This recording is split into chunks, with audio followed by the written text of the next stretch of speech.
Hey guys, it's Miss Mag.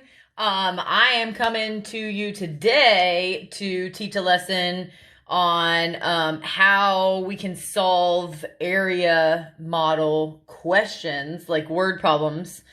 Um, and so in front of me right now is four different types of area models that you might see when it comes to a word problem. Okay. Um, so you've got this one, which is just your basic, um, all the square units are inside, so you can easily count those, skip count those. I'll show you that in a minute.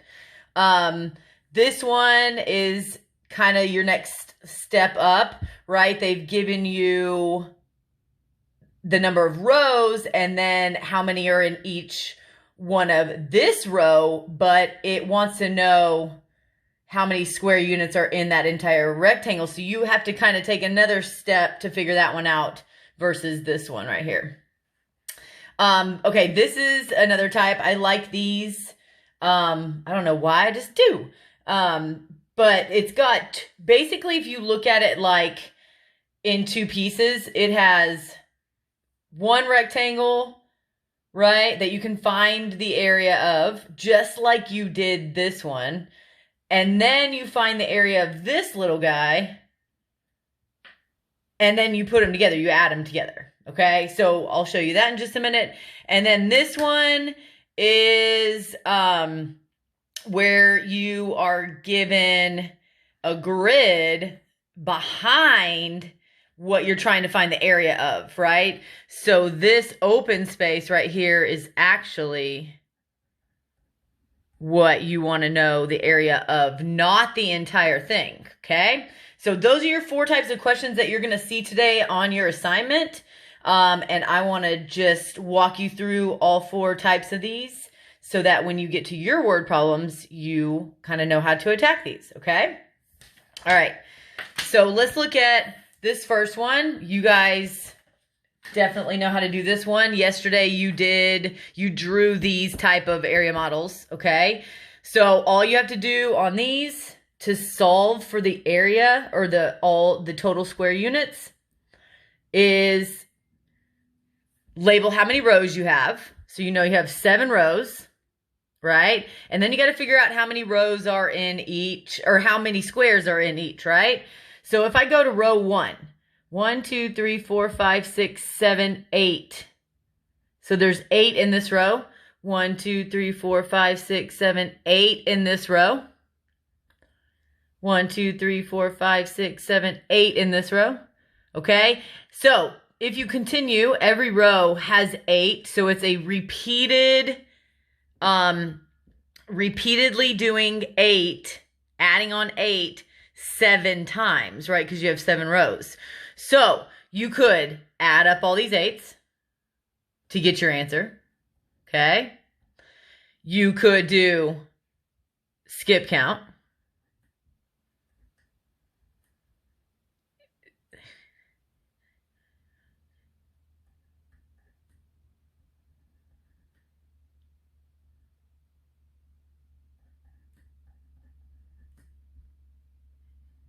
Yes, I definitely am singing the song in my head.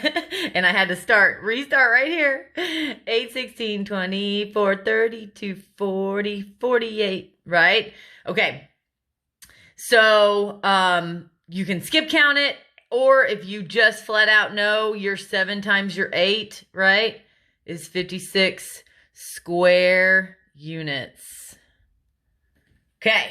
So there's how you attack that one. And of course, one more strategy, you can always count every single square unit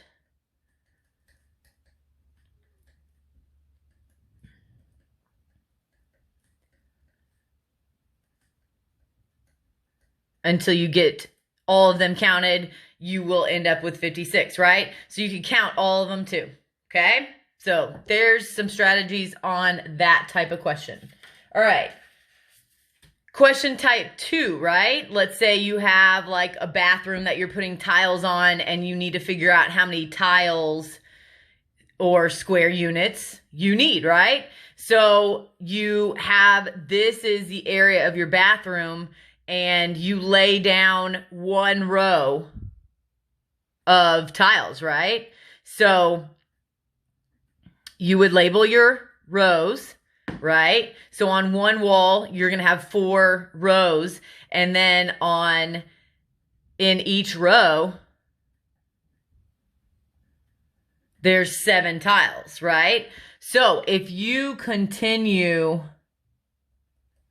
to draw in or fill in all of these tiles in each row, if you put 7 in each row, then you'll come up with your answer, right? But on the computer, it's really hard to, unless you draw this out on paper, right? It's hard to go ahead and draw these lines, which we would do if we had paper. But if you're just looking at it like this, you can go, okay, so I have 4 rows, and then in each row, there's 7. So then in this row, there would be 7. In this row, there would be 7. In this row, there would be 7. So that's 4 7s. When we think 4 7s, that's the equation we're using. 4 times 7. 4 7, 4 7s, right? Okay, so in order to figure that out, you could skip count. 7 21. Oh, 7 14, 21, 28. Slip up. All right. So our answer is 28 square units on that one, right? Okay, so again, label your rows. Label how many are in each row. 7, 7, 7, 7, right? Then you can skip count it. You can count all the squares. You can multiply to find the area of that. All right. Type number 3. Okay, you have to think of this in 2 pieces, like I was saying before. This looks very similar to this question, right? We know what we just did there. So if you look at this in 2 parts instead of one whole part, one whole area, then you can easily figure out this area plus this little guy added on. So we're going to do this area first, right? So label our rows. 1, 2, 3, 4, 5, 6, 7, 8 rows. And in row 1, there are 1, 2, 3, 4, 5. So there's 5 squares in each row. If I filled these in, there would be 5 more on this row. Okay, so I'm going 5 here, 5 there. 1, 2, 3, 4, 5 more. Okay, so we're going 5 in each row every time, 8 times. So 8 rows, 5, 5, 5, 5, 5, 5. 5s 8 times, right? There's 8 5s right there. So you can multiply that out. You can skip count that out. 5, 10, 15, 20, 25, 30, 35, 40. Or you can count every single square, right? Okay, but this is not the answer because that is only this rectangle right here. This little rectangle right here, we also want to know the area for. So we have to do that separately, right? Okay, so we're going to cover up that and we're going to do the same thing. We're going to find our area over here. So I have 4 rows. And in each row, there's 1, 2, 3. 1, 2, 3. So in row 1, there's 3. In row 2, if I were to fill that in, there's 1, 2, 3. So I'm going 3, 3, 3, 3, 4 times. 3, 4 times, right? Or we can skip count that out, right? 3, 6, 9, 12. Okay, so there are 12 square units on this side, in this little rectangle. There are 40 square units in this rectangle. We have to put those together. 40 plus 12, right?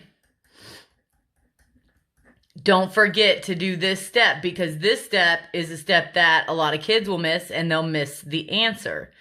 So just add that up. And this right here, my friends, is your final answer. 52 square units are in all of this area combined. Okay? All right, and last but not least, this one. To me, this looks like a swimming pool with the kind of like concrete on the outside, right? We want to know just the area of the swimming pool, not the whole outer sidewalk part, okay? So we have to use this grid, this sidewalk on the outside to do this one, right? Now, if you have pencil and paper and you want to draw this out, you can, all right? Then that way you could, in each row, fill in your squares, right? You could continue that down. But let's say that we don't have pencil and paper, okay? And we just have this grid to look at, right? So here's what we would do. We would go, all right, we would use these on the outside to figure out how many rows that we would. So look, I kind of drew in row 1, but there's row 1, row 2, 3, 4, 5, 6. So the area is going to have 6 rows. So I know. So there's going to be 6 rows of, and then down here, I can use these square units on the outside because it shows me how many would be in those rows, right? So in row 1, right here, there would be 1, 2, 3, 4, 5, 6, 7, 8. Okay, so there would be 8 squares in row 1. If I drew in row 2, there would be 8 more. So I'm going to go 8, 8, 8, 8, 8, and 8. So every row, row 1 has 8. Row 2 has 8 squares. Row 3 has 8 squares. Row 4 has 8 squares. And on and on and on, right? So what do you see? 1, 2, 3, 4, 5, 6 eighths. 6 eighths. So 6 times 8 is 48. Okay, now, if you need to skip count that out, you totally can, right? 8, 16. 32, 4. Okay, there you go. So, there is the 3 types of area problems that you'll have in your word problems today. Okay, so if you need to come back to my video on how I did it, check it out, all right? And if you need any help, let your teacher know. You guys are awesome. You rock. We miss you. We're almost there. Hang in there, y'all. Love ya.